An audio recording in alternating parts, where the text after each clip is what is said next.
बिस्मिल्लाहिर्रहमानिर्रहीम। आज के प्रोग्राम के साथ मैं हूं नुसुल्लाह मलिक।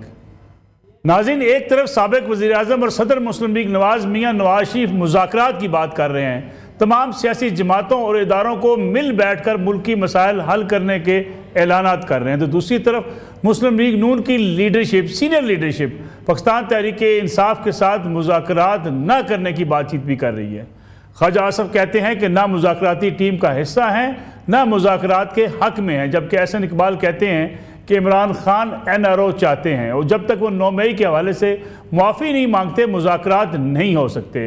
राना सनाउल्लाह इस वक्त कहते हैं कि मुज़ाकरात कर लेने चाहिए और उन्हें टास्क भी सौंपा गया है कि वो मुज़ाकरात करेंगे महमूद खान अचकज़ई से, क्योंकि तहरीक इंसाफ ने भी महमूद खान अचकज़ई को ये टास्क दिया है कि उनके बियाह पर वो सियासी जमातों से मुज़ाकरात कर सकते हैं। गोया सियासी जमातें मुज़ाकरात तो करना चाहती हैं, लेकिन अपना बयानिया यही रखना चाहती हैं कि वो एक दूसरे के साथ बातचीत नहीं करना चाहती। यही मसला पाकिस्तान तहरीक इंसाफ का है, वो बातचीत करना चाहती है, मुज़ाकरात चाहती है। पहले उसने ये मौक़िफ़ अपनाया कि वो किसी सूरत भी मौजूदा हुकूमत से या सियासतदानों से बातचीत नहीं करेंगे, बल्कि इस्टेब्लिशमेंट से बातचीत करेंगे। इस्टेब्लिशमेंट से जब उनको जवाब मिला कि नई सियासी जमातों से ही बातचीत करनी पड़ेगी, तो उन्होंने महमूद खान अचकज़ई को ये टास्क सौंप दिया है। सारे इख्तियारात दिए हैं कि मुज़ाकरात महमूद खान अचकज़ई करेंगे, लेकिन तहरीक इंसाफ के बियाह पर।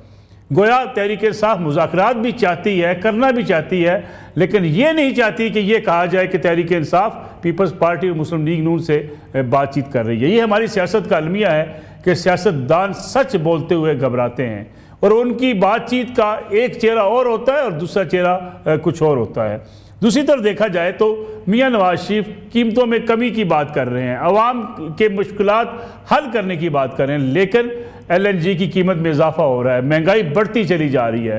गोया हुकूमत के ऐलानात अपनी जगह पे, लेकिन महंगाई रुकने का नाम नहीं ले रही। मौलाना फजल रहमान आजकल की खबरों में हैं, सब लोग उनके दरवाजे पर जाकर दस्तक दे रहे हैं अपनी आइनी तरमीम के हक़ में वोट हासिल करने के लिए। मौलाना फजल रहमान से आसफ अली जरदारी भी मिले, शहबाज शरीफ साहब भी मिले, तहरीक इंसाफ की लीडरशिप भी मिल रही है और हर कोई मौलाना फजल रहमान को अपने साथ मिलाना चाहता है।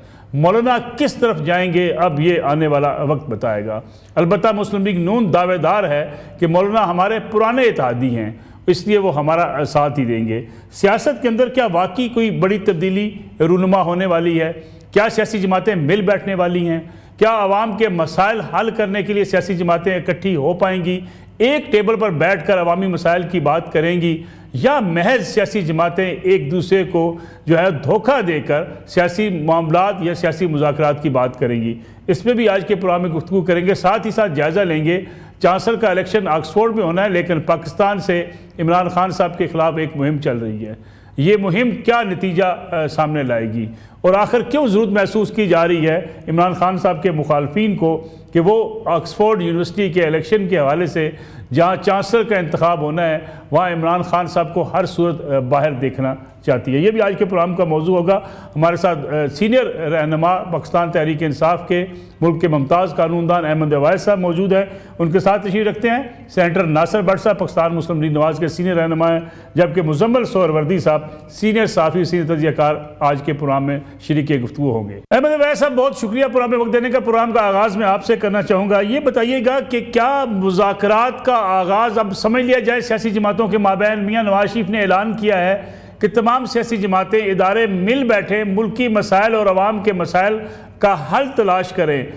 पाकिस्तान तहरीक इंसाफ ने महमूद खान अचकज़ई को ये टास्क दिया है, उन्हें पूरा इख्तियार दिया है कि वो सियासी जमातों से मुज़ाकरात कर सकते हैं on the behalf of PTI। तो क्या आप समझा जाए कि सियासी जमातों और PTI के माबैन मुज़ाकरात का आगाज़ हो गया? बिस्मिल्लाहिर्रहमानिर्रहीम। देखिए, मैं तो ये बात बहुत अरसे से कह रहा हूँ और बाकायदा आपके मुख्तलिफ टॉक शो में, तमाम चैनल्स में जहाँ मौका मिला, मैंने बड़े वजाहत से ये बात की कि ये इससे बेहतर वक्त नहीं है। This is going to be the best of time कि आप इस वक्त जो है एक तो कॉन्फ्रेंस, राउंड टेबल कॉन्फ्रेंस करें कॉन्स्टिट्यूशन को बुनियाद बनाकर, और तमाम पॉलिटिकल पार्टीज़ को, तमाम पॉलिटिकल लीडर्स को, सबको दावत दें उसमें आने की, और उसको कंटिन्यू रखें जब तक एग्जॉस्टिवली सब स्पीचेस करके अपना अपना नुक्ता नज़र बयान करके वो उसको कंसेंसस बिल्ड ना हो जाए। और उसमें at the end of the day जी बाकायदा तौर के ऊपर तमाम ये कमिटमेंट करेंगे पाकिस्तान के आइन के साथ कि पाकिस्तान के आइन जो है हर्फ बहरफ उसको हम फॉलो करेंगे और राइट लेफ्ट ना किसी को होने देंगे ना खुद होंगे। बिल्कुल ठीक। यहां से रूल ऑफ लॉ का बुनियाद बनेगी और फिर आप एक कंसेंसस जो बिल्ड होगा नेशनल बिल्डिंग का वो कामयाबी से आगे चल पड़ेगा। लेकिन अगर हम स्कोर विनिंग के लिए हम एस्टेब्लिशमेंट की तरफ नजरें उठा उठा के देखेंगे कि जी वो हमारे साथ खड़ी है तो हम ताकतवर हैं, जो भी इस तरह करेगा वो मेरे ख्याल में पाकिस्तान से वो दुश्मनी करेगा, वो पाकिस्तान का खैर ख्वाह नहीं है। मैं तो बार बार ये बात कह चुका हूं। लेकिन अहमद अवैस साहब, अगर आप भी लेकिन अहमद अवैस साहब, पाकिस्तान तहरीक इंसाफ की तरफ से बारहा कहा गया, इमरान खान साहब ने कहा कि वो इस हुकूमत से जो बेख्तियार हुकूमत है इनसे हम मुज़ाकरात नहीं करेंगे, हम इस्टेब्लिशमेंट से मुज़ाकरात करेंगे। फिर महमूद खान अचकज़ई अगर बिहाफ पर मुज़ाकरात कर सकते हैं हुकूमत के साथ, सियासी जमातों के साथ, पाकिस्तान तहरीक इंसाफ खुद क्यों नहीं मुज़ाकरात कर सकती? यानी महमूद खान अचकज़ई साहब को दरमियान में डालने की क्या ज़रूरत है? देखिए, ये मैं आपको बताऊं कि इसको थोड़ा सा मिसअंडरस्टैंड किया गया है इस बात को। इमरान खान ने कभी ये नहीं, उनका मकसद कभी भी ये मकसद नहीं था कि पॉलिटिकल पार्टी से ये जो पार्टी हुकूमत बना के बैठी है, चाहे वो फॉल्स है जैसे भी है, हुकूमत बनी हुई है, हम उनसे बात करने को तैयार नहीं है, ऐसी बात नहीं है। लेकिन एट द सेम टाइम वो ये ज़रूर कहते रहे हैं और वो एक ग्राउंड रियलिटी है कि जिस वक्त हम ये देखते हैं कि पाकिस्तान के अंदर इस्टेब्लिशमेंट ने बाकायदा एक कदम आगे बढ़ाया, आगे बढ़ा के उन्होंने इलेक्शन कमीशन को उनके इमा के ऊपर रिगिंग हुई बेताशक इलेक्शंस के अंदर। उसके बाद गवर्नमेंट जो है उनकी मर्जी से बनाई गई, उनके अंदर जो मिनिस्ट्रीज हैं उनकी मर्जी से दी गई। यहाँ तक कि आपने देखा कि केयर टेकर चीफ मिनिस्टर जिनका ताल्लुक किसी पॉलिटिकल पार्टी से नहीं था, वो सेनेट का इलेक्शन लड़ती हैं और पॉलिटिकल पार्टी जो है नून लीग भी और पीपल पार्टी भी अपने कैंडिडेट को छोड़ के उसको वोट डालते हैं। ये किसके कहने पे किया? जब ये सूरत हाल होगी तो इमरान खान अगर ये बात कहेगा तो वो उस हद तक तो हक में जानिब है। लेकिन ये डिनाइल कभी नहीं हुआ, मैं आपको बता रहा हूँ, ये कहीं कभी डिनाइल नहीं हुआ कि वो अपने मौकफ के ऊपर जो है बात करने के लिए पॉलिटिकल पार्टी से पॉलिटिकल डायलॉग के लिए बिल्कुल तैयार हैं। और ये इसको ग्रैंड डायलॉग की शक्ल दी जाए, जैसे मैंने आपसे कहा, देखिए मामलात हल होने शुरू हो जाएंगे। हमें माजी को भुला के आगे बढ़ना है पाकिस्तान के लिए।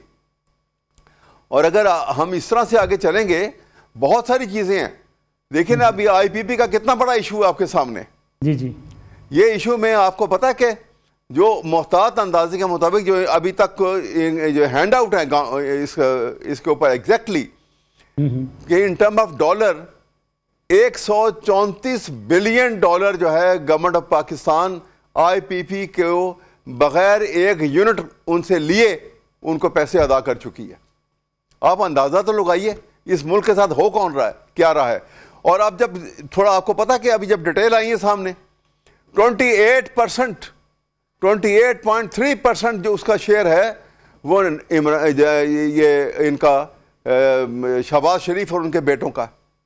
अब अंदाजा लगाइए, एज ए गुड जेस्चर इनको चाहिए ये था कि हुकूमत मिल गई, आप प्राइम मिनिस्टर हैं, मुल्क के हालात खराब हैं, आप कहते हैं कि हम सारा पैसा आपको लौटा रहे हैं वापस, बाकियों को पकड़ लें आप, वो भी यहाँ कहीं हैं, सारे गवर्नमेंट के शेयर है, बाहर के लोग तो है ही नहीं इसके अंदर। बिल्कुल ठीक।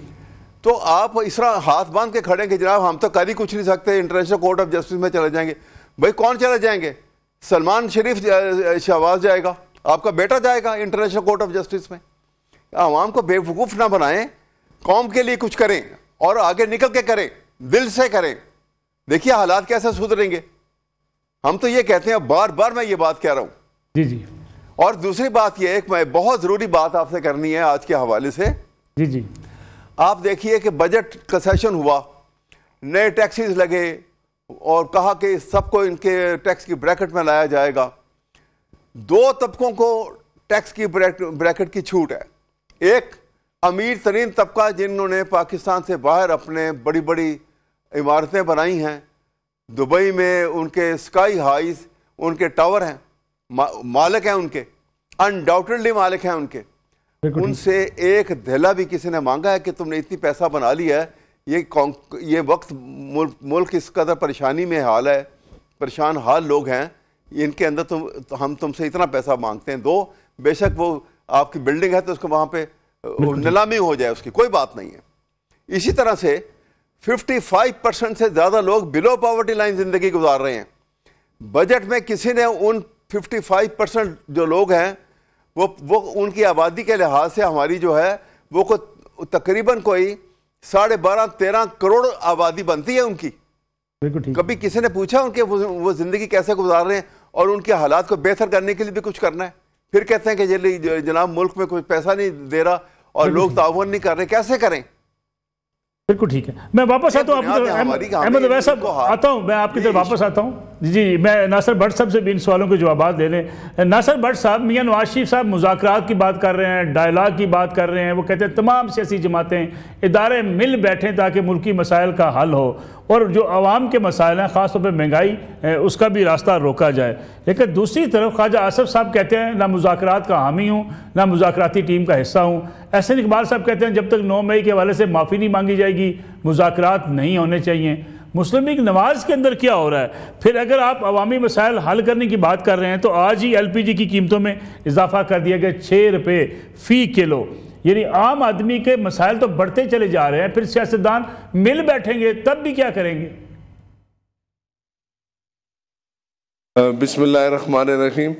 मेरे ख्याल अवैस साहब की उन्होंने बातें सुनी है। 2018 में भी जब इलेक्शन हुआ था तो प्लीज़ ये बता दें कि इमरान खान को जिन लोगों ने मुसल्लत किया था, वोट चोरी की थी, आ गए थे मियां नवाज शरीफ साहब जब उस वक्त वज़ीर आज़म थे, उस वक्त का साकिब निसार चीफ जस्टिस जो था उसने मियां साहब को पनामा से लेके कुछ नहीं मिला, फिर हकामे पे फारिग कर दिया। उनको कहा कि आप तो अपनी पार्टी के सदर भी नहीं रह सकते। उस वक्त पेट्रोल कितने का था आप ज़रा बता दें, डॉलर कितने का था आप ज़रा बता दें।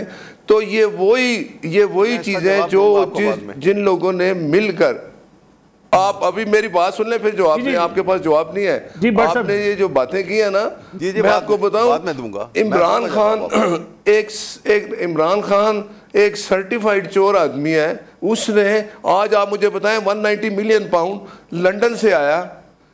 मलक रियाज जो वहाँ उसकी मनी लॉन्ड्रिंग वो जो जायदाद थी वो पकड़ी गई कि आप उसकी वाइट मनी नहीं बनी। NCA नेशनल क्राइम एजेंसी ने उसकी 6 महीने पूरी इन्वेस्टिगेशन की और उसके बाद उन्होंने कहा जी कि ये बंदा जो है ये हमें सर्टिफाइड नहीं कर सका कि जो उसकी मनी है वाइट मनी है। और मलिक रियाज वो बंदा था जिसको इधर सुप्रीम कोर्ट ने जुर्माना किया हुआ था। पैसे जब वहाँ से आए, उसमें एक शहजाद अकबरिया जो भागा हुआ है, तो जब पैसे यहाँ आए तो इमरान खान ने किस कैपेसिटी में एक बंद लिफाफे को लहराया, काबीना को कहा कि आप इसकी मंजूरी दे दें। ठीक है, बात यह है कि रियलिटी जो है उसको माननी चाहिए। अब आप मुझे बताएं, ये जितने हालात इस IPP की आपने बात की, तो 2022 में तो इमरान खान वज़ीर आज़म था, उसने उनको रीशेड्यूल क्यों किया? ये भी आप ज़रा मुझे जवाब दे दें।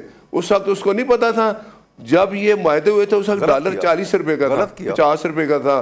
ठीक है ना, तो क्यों गलत किया? उस वो किधर है फिर उसकी वो, हम तो हैं गलत, तो वो क्या है? वो तो इससे भी उसने गलत किया, उसने कोई कौम का नहीं सोचा। उसकी ज़िंदगी में एक ही मकसद था कि चीफ जस्टिस मेरा हो, आर्मी चीफ मेरा हो और मुझे ISI का सरबराह फैज़। अब आप मुझे बताएं ना, उसकी चीज़ें पकड़ी गई ना, जेल में जैसे वो ज़िंदगी गुजार रहा है ना, वो उसने वहाँ उसको कहता है मुझे देसी मुर्ग चाहिए, मुझे देसी घी चाहिए। कोर्ट ने उसके लिए सब इजाज़त उसको दी हुई है। मेरे लीडर को तो घर से खाना नहीं आने दिया जाता था। तो बात यह है कि अब अगर सब लोग इकट्ठे बैठ के, मैं ये फिर कहूँगा, अगर सब लोग सारी सियासी जमातें, इमरान खान का तो आप रिकॉर्ड देख लें, जब वो वज़ीर आज़म था तो वो कहता था मैंने इनसे बात ही नहीं करनी। ये अपोजिशन से आज तक वो मिला नहीं।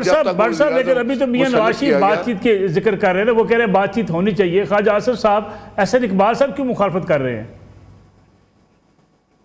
नहीं देखें, वो 9 मई, आपको पता है ना 9 मई क्या है? ये इमरान खान 9 मई की माफ़ी इसको मांगनी चाहिए। ये कभी कहता है जी कि मुझे फुटेज दिखाएं, कभी कहता है जी अच्छा मेरे बंदे हुए तो मैं उनको जमात से निकाल दूंगा। बात यह है कि वो लोग कौन है जो वीडियो पे कह रहे हैं? वो थी डॉक्टर राशिद, वो कह रही थी इधर आओ, हमने उधर जाना है, आर्मी चीफ के घर जाना है, हमने जाना है उधर जो कोर कमांडर है उसके घर। तो बात यह है कि इमरान खान चाहता है कि वो नहीं तो कुछ भी नहीं। अभी आप मुझे बताएं, जो इस्तेकाम पाकिस्तान के लिए एक पूरा हुआ था प्रोग्राम, उसमें ये वाहिद इमरान खान था जिसने कहा जी मैं नहीं मानता। बात यह है कि इसको मानना पड़ेगा। अब इसका फैज़ पकड़ा गया है, ये लेट गया है। और एक और बंदा जो लंदन बैठा हुआ है जिसका नाम है ना अपना साकिब निसार, वो डेटें दे रहे हैं आने की, वो आ जाए, वो भी उतना ही मुजरिम है। आज पाकिस्तान जिस हालत में खड़ा है, ये 3-4 लोग हैं इसके मुजरिम है, ये कटहरे में आएंगे। इमरान खान आजकल को पता है ना। जी मैं चांस करेक्शन की तरफ आऊँगा आपकी तरफ। भट्ट साहब अहमद वैसा आप क्विकली रिस्पांस कर दें कि अगर सलमान शहबाज साहब की IPPs थी, इमरान खान साहब ने दौरे हुकूमत में इन तमाम IPs के हवाले से एक्शन क्यों नहीं लिया? फिर मैं मुजम्मिल सरवर्दी साहब से चाहूँगा कि वो इसको ज़रा तजिया करें। दोनों आपसे उसने रीशेड्यूल किया। जी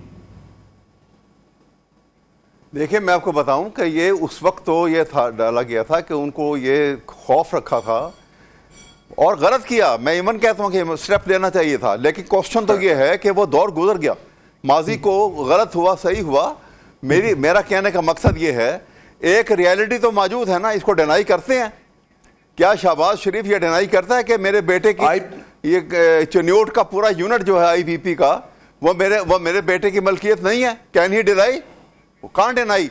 28.3% आप मुझे बताएं IPP के मुआहदे कब हुए हैं उसके अंदर? ठीक है, मैं आता हूँ अहमद वैसा आपकी तरफ कब हुए ये भी बता दें लोगों को प्लीज। भट्ट साहब आपकी तरफ भी आता हूँ और अहमद वैसा एक दूसरी बात। जी जी जी जी अहमद साहब आप क्विकली रिस्पांस कर ले, मैं फिर मुजम्मिल साहब की तरफ जाऊँ। जी अहमद वैसा मैं दूसरी बात ये कर रहा हूँ कि अभी इन्होंने कहा, जी ये कह रहे हैं कि जी वो 9 मई के हवाले से बात कर रहे हैं। देखिए, हम तो बार बार कह रहे हैं, हमारे नज़दीक वो एक ऑर्केस्ट्रेटेड प्लान था, जुडिशियल इंक्वायरी कराओ। हमने कहा जो सामने आ जाएंगे और उसके नतीजे में जो बंदे पता लगेगा ये PTI के थे, इन्होंने ये हरकतें की हैं, उनको सजा दें आप। बिल्कुल ठीक, कोई उनको ना नहीं कर सकता किसी सूरत। दूसरी बात सुनिए मेरी बात सुनिए जी। साथ ही साथ ये, लेकिन एट द सेम टाइम हम ये कहते हैं कि आप जब ये करेंगे, आपने आज 1.25 साल से 1.5 साल हो रहा है 9 मई के वाकया को, आपने क्यों ट्रायल नहीं किया उसका? बताइए, कभी ऐसा भी हुआ है? कोर्ट ने कानून ये कहता है ना, मैं इसका जवाब भी मैं लेता हूं अहमद वैसा। नहीं दिया बा, नहीं मैं सुनिए मैं आपको बता दूं, ये बात जो है ना बड़ी हुई है, कोर्ट ने कोई स्टैंड नहीं दिया। तो मैं नहीं चल सकते। मेरी बात नहीं, वो तो मिलिट्री कोर्ट के हवाले से नहीं है कि आप सिविलियन के कोर्ट ने केस है वो मिलिट्री कोर्ट में नहीं चल सकते। एक मेरी बात सुन लीजिए, मैं अलग बात है, सुनिए तो सही ना। कोर्ट ने स्टे नहीं दिया हुआ, कोर्ट ने कहा है आप ट्रायल मुकम्मल करें, हम ट्रायल को नहीं रोक रहे हैं, आप मुकम्मल करें। फाइनल जो आपने सजा देनी होगी वो subject to the decision of the supreme court होगा। मैं अब दोनों मेहमानों की वापस आता हूं। मुजम्मिल सरवर्दी साहब, आपने फिर वही बात कर दी। जी भट्ट साहब, मुझे मुजम्मिल साहब से इनपुट लेने वापस आता हूं आपकी तरफ। मुजम्मिल सरवर्दी साहब, जिसका जिक्र मैंने अपने आगाज में भी किया, मैं भट्ट साहब से ये सवाल भी पूछा, मियाँ नवाज शरीफ साहब बड़ा ऐलान कर रहे हैं, वो कह रहे हैं कि अवाम को रिलीफ देने के लिए तमाम सियासी जमातें इदारे मिल बैठें और सियासी जमातें मुज़ाकरात करें, लेकिन ख्वाजा असद साहब या एहसन इकबाल साहब मुज़ाकरात के नाम सिर्फ हक में दिखाई देते हैं बल्कि मुखालफत करते हुए दिखाई दे रहे हैं। देखें, मुज़ाकरात में पार्लियामान के अंदर मुज़ाकरात हों तो वो तो रोज़ एडवाइजरी कमेटी की मीटिंग नहीं होती स्पीकर के पास, उसमें PTI मौजूद होती है। और अगर किसी जगह पे कोई APC बुलाई जाए और उसमें लीडर ऑफ द अपोजिशन को बुलाया जाए तो वो लीडर ऑफ द अपोजिशन चला जाए तो PTI की शिरकत हो गई। ये ज़रूरी तो नहीं ना कि वो अडियाला से बानी PTI ने आना है, और अगर बानी PTI अपने लीडर ऑफ द अपोजिशन को रोक दे तो वो और बात है। जो पार्लियामेंट के अंदर PTI मौजूद है उससे तो बात हो सकती है, जो जेल में PTI मौजूद है उससे बात नहीं हो सकती, मैं समझता हूँ। जब आप कहते हैं कि जी बातचीत के दरवाजे अडियाला से खुलेंगे तो फिर कहा जाता है कि माफ़ी के बगैर नहीं खुलेंगे, पहले माफ़ी मांगे। तो इसलिए मेरे ख्याल में अगर पार्लियामेंट के अंदर किसी पैकेज पे, कोई मिसाक मईशत पे, कोई इकनॉमिक नेशनल एक्शन प्लान पर बातचीत होगी, या प्राइम मिनिस्टर हाउस में कोई APC बुलाई जाए या कोई बुलाया जाए, उसमें अगर PTI का वफद कोई शिरकत करेगा तो मेरे ख्याल में वो मुमकिन है। लेकिन अगर ये कहा जाएगा कि उसके लिए आप पहले बानी पीटीआई को जाके दावतनामा दें तो फिर वो मुमकिन नहीं होगा, जहाँ तक मुझे समझ है। लेकिन मुज़म्मिल साहब, महमूद खान अचकज़ई साहब के पास फुल इख्तियार है। शुएब शाहीन साहब कह रहे हैं हमने सारे इख्तियारात उनको दिए हैं कि वो सियासी जमातों से मुज़ाकरात करें, पीपल्स पार्टी से, PMLN से। मेरा नहीं ख्याल महमूद खान अचकज़ई के पास कोई इख्तियार है। महमूद खान अचकज़ई के नाम से तो इन्होंने इस्लामाबाद का जलसा की इजाज़त ली थी और मुलतवी करने से पहले उनसे पूछा नहीं था। वो गिला करते फिर रहे थे कि मुझे बता तो देना था कि आपने मुलतवी कर दिया है। वो तो जेल से मुलतवी हो गया था। मेरा नहीं ख्याल महमूद खान अचकज़ई के पास PTI के हवाले से मुज़ाकरात का कोई मैंडेट है। और मैं आपको बताऊं, PTI के साथ मुज़ाकरात का मैंडेट पूरी PTI में किसी के पास नहीं है। वो कोई भी मुज़ाकरात करे वो इन दी एंड अडियाला से वीटो हो जाएंगे और वो बात ख़त्म हो जाएगी। इसलिए सबको समझ है कि PTI के साथ कोई बामायनी मुज़ाकरात नहीं हो सकते जब तक कि अडियाला के पास वीटो मौजूद है और अडियाला उस वीटो को इस्तेमाल करता है। इसलिए मेरे ख्याल में सबको कोई बड़े पॉलिटिकल मुज़ाकरात उनके साथ नहीं हो सकते। इशू टू इशू बातचीत तो पार्लियामेंट के अंदर भी हो जाती है, पार्लियामेंट के इजलास के लिए भी हो जाती है और चीज़ों पर भी हो जाती है, लिहाजा वो कोई इतना बड़ा इशू नहीं है मेरे ख्याल में। तो मियां नवाज शरीफ साहब जिन मुज़ाकरात की बात कर रहे हैं, मुज़म्मिल साहब, मियां नवाज शरीफ जिन मुज़ाकरात की बात कर रहे हैं, उनका एजेंडा फिर क्या होगा? देखिए, उनका एजेंडा प्राइवेटाइजेशन है, उसका एजेंडा बिजली की कीमतों में रिलीफ के हवाले से है। अभी अहमद अवाज साहब जो बात कर रहे थे वो हक़ाइक़ के बरक्स थी। देखिए ना, ये बात तो अब कागजात ने साबित कर दी है कि सलमान शहबाज ने कोई कैपेसिटी पेमेंट नहीं ली है और उनके बिजली के रेट भी सबसे कम है। कैपेसिटी पेमेंट तो रज़ाक दाऊद साहब लेते रहे हैं जो इनके वज़ीर थे। ये उनका नाम क्यों नहीं लेते जो इनकी कैबिनेट में थे? कैपेसिटी पेमेंट तो नदीम बाबर लेते रहे हैं जो तहरीक इंसाफ के वज़ीर थे। आप देखें, जिनके IPPs थे उनको तहरीक इंसाफ ने वज़ीर बनाया हुआ था और उन्होंने ही IPPs के मुआहदे रीस्केड्यूल किए। खुद ही अपने ही मुआहदे उन वज़रा ने बैठ के रीस्केड्यूल किए। ठीक है मुज़म्मिल साहब, एक ब्रेक ले लें। यहाँ पे एक कमर्शियल ब्रेक का वक्त है और अहमद अवाज साहब के सामने यही जो आपने सवालात उठाए हैं रखते हैं, लेकिन एक कमर्शियल ब्रेक के बाद।